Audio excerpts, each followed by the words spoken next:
I sincerely hope James Milner never starts another game for this football club again. Thank you for your service, but please. And even people are saying he's not going to turn down the chance to play. Honestly, at this stage, he should just retire. Like, please, save yourself the embarrassment. This video is being brought to you with thanks to our friends at Surfshark. Surfshark is an app or browser extension that allows you to not only browse the internet entirely anonymously, but also very securely. Surfshark will secure your data with industry-leading measures using uncrackable encryption and the most secure VPN protocols. One subscription with Surfshark will work across all of your devices. I use it for unlocking things like American Netflix. We also use it if we want to watch our Canadian DAZN account and a couple of other bits and pieces. The good news is you can get 83% off. That's right, I did say 83% off. And an additional 3 months free using the Anfield Agenda link in the description.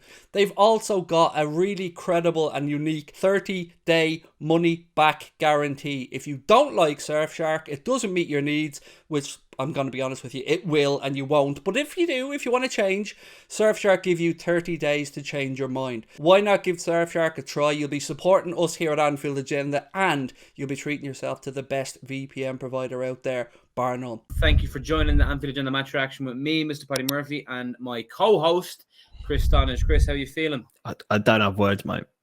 I don't have words for that.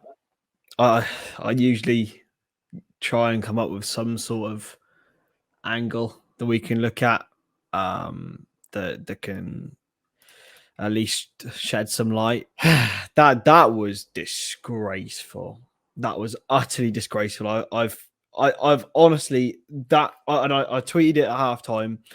Yeah, we lost to Aston Villa 7-2, blah, blah, blah. That's the worst. That first half was the worst I've ever seen a Liverpool team play in my lifetime. And not only because we conceded the goals, but because of the lack of desire that we showed. And I'm sure we'll get into it completely. But yeah, mate, honestly, we'll get through this hour. Hopefully it'll be a good therapy session for us all. But yeah, how are you doing anyway? I mean, I'm pretty much echoing what you're saying there. I can't remember a worse performance from Liverpool in under Klopp, especially, of course, the first half. The second half was still shite, but it was better. But that's not really saying much. Yeah, this has been a weird season. It's vibes of 2020, 2021 when we had that bad run. Now, I will say, I feel like Thiago is an answer to a lot of these problems. And I think that kind of showed to a degree in the second half. I think we just controlled the game a little bit more when he came on. But yeah, it is not looking good. I truly don't know what's going on. I don't know how it's going to get rectified. We'll get into the nitty-gritty of it all. But yeah, this is, I believe as well, Liverpool's joint record heaviest defeat in Champions League football. So that is not a nice kind of accolade to pick up. Which, to be fair, that's still, we've done well in Europe, which is probably why. But yeah, the fact that that's come in the Klopp era is a bit worrying. And let's not be frank, mate. Like it should have been 6 or 7 in the first half. I mean, I thought in this, as you said, second half, as soon as Thiago came on, it's worrying how reliant we are on him, on a player who's 31 years old, aging and injury prone, but he's different gravy. It doesn't change the fact that we haven't got a capable replacement for him. Right. And look, I've defended him to the hill and I will continue. Oh, I'll probably actually no, I won't. James Milner. Okay, I know he should not be playing football in that situation. I have no idea what he's doing. He's 36, 37 years old. Not only doesn't he have a little legs anymore, today he showed that he didn't have a football brain. What on earth? Firstly, the handball, like I don't even know. Tackles, he's second to the ball, slow all the time. And then the bit that really annoyed me was the stupid forward runs he was making. That he was running into 3 or 4 different players into traffic, and he surely has the brain to realize that that's not your job, James, anymore. Right? You're 37. Move on with your life. Become a coach. Just please stop. I've just seen a comment saying sack Klopp, and I really hope it's Right, shut the a fuck rival up, you have heard. I really hope it's a rival fan trolling. No, it's very much not the case. I mean, listen, we're going to get into player ratings in a little bit, and we're going to really dissect his individual performances. But just to say, I said after the United game, and I will say it again tenfold, and I sincerely hope James Milner never starts another game for this football club again. Thank you for your service, but please, and even people are saying he's not going to turn down the chance to play. Honestly, at this stage, he should just retire. Like, please save yourself the embarrassment. Like, you're just not as good as you once were, you know. And I know he's still physically fit. He's 36 and he's fitter than I'll ever be in my life. But still, there's a time when your brain is ahead of your body, and your body can't keep up with what your brain wants to do. You see it, and he just isn't that guy anymore. But yeah, it was really from the first minute. The writing was on the wall. Osimhen gets in with not even a minute on the clock, and we're saved by the post in a difficult angle. But we were breached time and time again. Now I will caveat everything I'm saying here by saying I actually predicted us to lose. We've never won at the Napoli Stadium. It's a very difficult place to go. Klopp has now lost 4 on the bounce there. Once with 3 times with us, once with Dortmund. So it is a difficult place to go, and they've done very well. And they will have a very good season. They've had some very bright players. So losing to Napoli isn't a shame in itself, but losing in that manner and getting dominated is very much not good enough. It could be Napoli, it could be Real Madrid, it could be Man United, it could be prime Barcelona. If you come up with that, it could be Hull City, it could be Plymouth, it could be your five-a-side team. If you come up with that attitude, like realistically, you're not going to win a single game. It was totally and utterly inept, everything, and that's what's so concerning for me.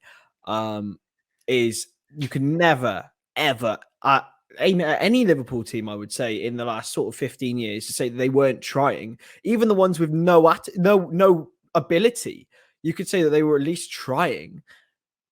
These lots seem to think, or at least some of them, that they've been there, they've got the t-shirt, and they don't want to go and continue getting some more. What's there's no passion, no fight, no nothing. It was a performance without substance. Pathetic.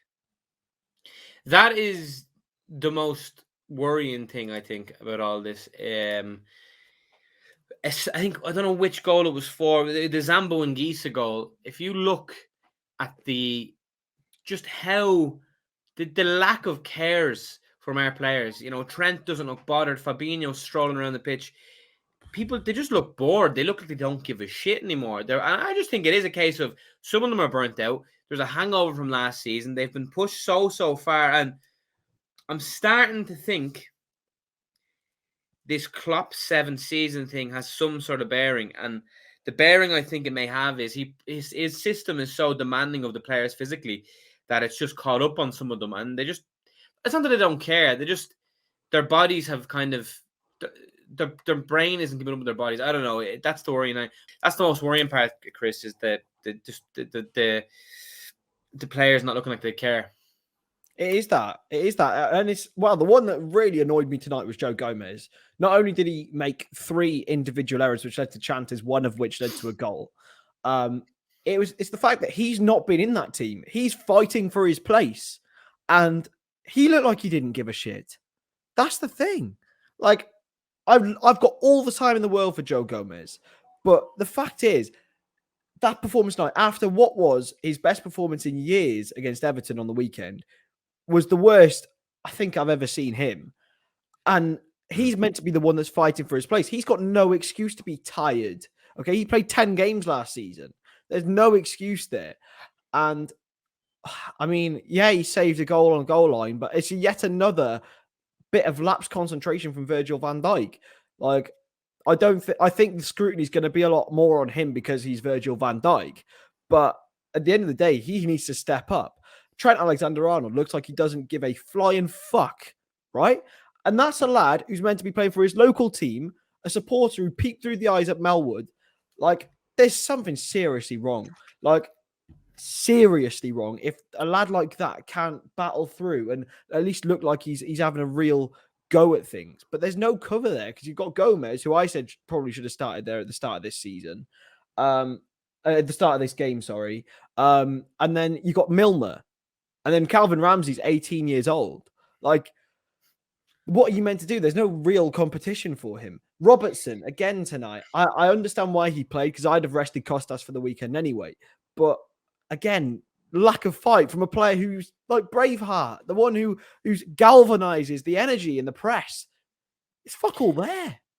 Yeah, 100%. That you're absolutely spot on. I echo and agree with everything you're saying. But I think the key problem here is when you have players who aren't performing and you have players who don't have anyone up their ass challenging their position, they're comfortable. They're in their comfort zone. So they don't actually need to bust their bollocks because they have nobody to come and take our spot. Trent Alexander-Arnold knows he could shag Klopp's daughter if he has one. I don't even know. And still start because there's no one else there. Who are you going to play? Joe Gomez? Fucking Milner? Nah.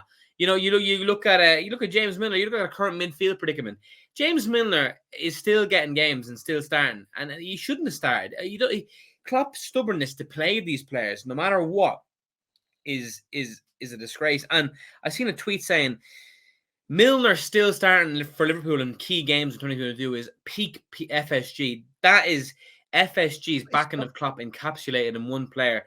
That is a player who should have been shipped out back to Leeds 2 seasons ago. I don't know. He had a great 17-18 season, but that is how many years now at this stage?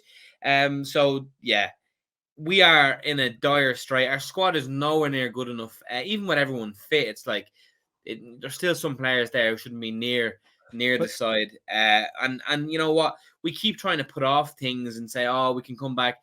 And I was saying all week that I'm excited to see the Champions League come back because, it's a clean slate.